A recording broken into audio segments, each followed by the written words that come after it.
How Eala willed herself to three-set, 3-hour comeback win. 3 hours of nerves, noise, and no quit. And at the end of it all last Wednesday night in Abu Dhabi, Eala did more than win. She stayed. In front of a now famous throng of Filipino fans, her match against Alexandra Sasnovich became a test of wills.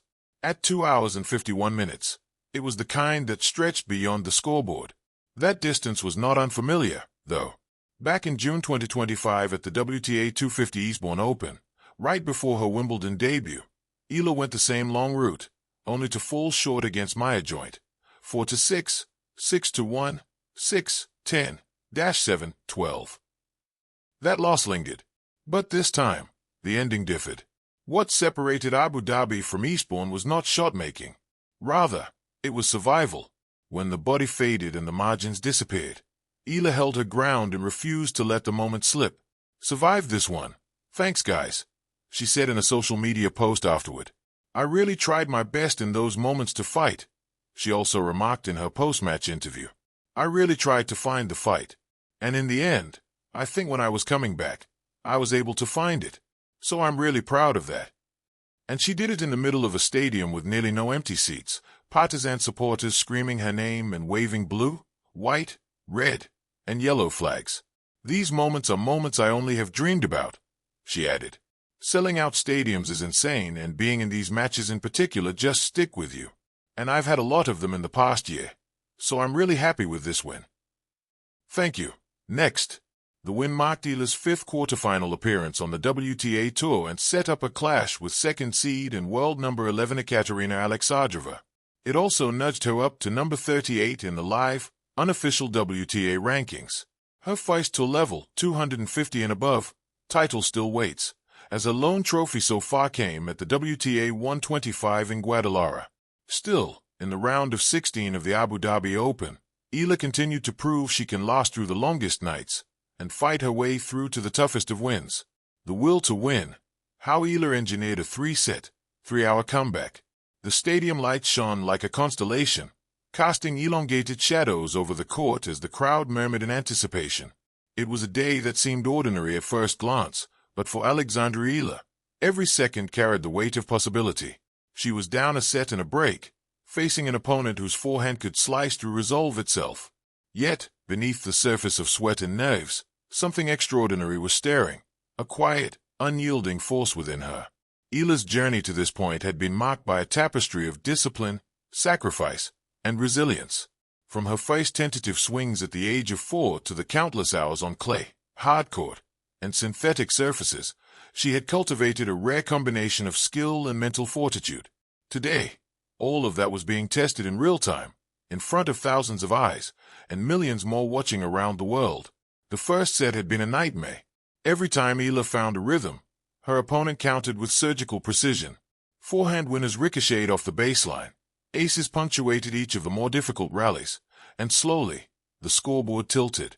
The set slipped through her fingers 6-2. But Eala didn't allow herself the luxury of despair. She breathed deeply, visualizing her shots, imagining the ball spinning just enough to catch her rival off guard. When the second set began, there was a subtle shift. The first few games were still tense, nerves tight as bowstrings, but Eala's movement started to acquire a fluidity that belied the scoreline. She started constructing points with patience, waiting for the perfect moment to strike. Every save, every return, became a conversation, a dialogue between mind and body, where instinct met intention. The crowd began to sense it, too. The energy in the stadium shifted from polite attention to an electric, expectant hum. Midway through the second set, she faced her first break point. The ball, floating high over the net, felt like a test. Time seemed to dilate. She could feel each heartbeat like a drumbeat echoing in her chest. Then she struck, precise and fearless, turning a potential defeat into a rally that would later be dissected as a turning point. 1 point became 2. 2 became 3. And soon she held serve, reclaiming some of the momentum she had lost. Eala's mental transformation was subtle yet powerful. She had stopped fighting against the situation and began fighting through it. She let go of past mistakes, releasing them like petals into the wind, and focused entirely on the immediate. The spin of the ball, the angle of her racket, the placement of her feet. Her eyes, sharp and calculating, scanned every nuance, the opponent's stance, breathing, the tilt of her racket before each serve. Tennis, Eala realized, was not just a battle of strokes but a war of observation and adaptation. The second set eventually fell in her favor, 7-5, after multiple juice games that felt like miniature marathons. Exhaustion began to creep in, not just physical but mental, each point a test of endurance. Her muscles ached, her lungs burned, but there was a fire that refused to be extinguished. She had a mantra now, repeating silently, 1 point at a time, 1 shot at a time. Fight. It wasn't just about winning.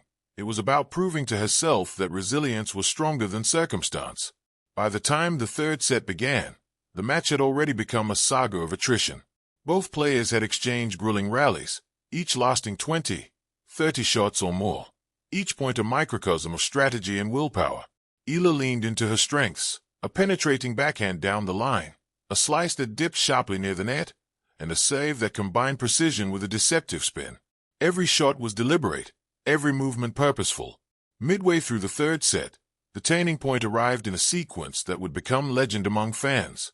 Down 3-5 and facing match point, Eala summoned a calm she didn't know she possessed. She played a rally that tested every skill in her arsenal, defensive lobs, precise drop shots, cross-court angles, and sudden bursts of pace. Her opponent, confident and aggressive, pressed hard, but Eala's composure was unshakable. Finally, a sharp forehand winner, perfectly angled, secured the game. The crowd erupted. What had seemed inevitable was now impossible to ignore. Eala was alive, and she was dangerous. From there, she stormed back, game by game. Every point became a story, a microdrama of suspense and triumph. The energy in her body transformed fatigue into adrenaline, each movement more instinctive, more confident. Her opponent began to waver, tension creeping into every shot, a subtle trembling in the grip, a fraction of hesitation before striking. The final game was a masterclass in resolve. Eala had broken serve and now led 5-4. The first point of the game was a test. She won it with a serve that barely kissed the line. The second point, a rally stretching 17 shots, ended with a precise backhand down the line that seemed to defy gravity itself. The score reached match point. Her opponent served. Eala returned with the calmness of someone who had rehearsed this moment in her mind hundreds of times. A swift exchange, a perfectly timed forehand, and the ball landed inside the baseline. Victory. 3 sets. 3 hours. Countless rallies. One woman's unyielding will.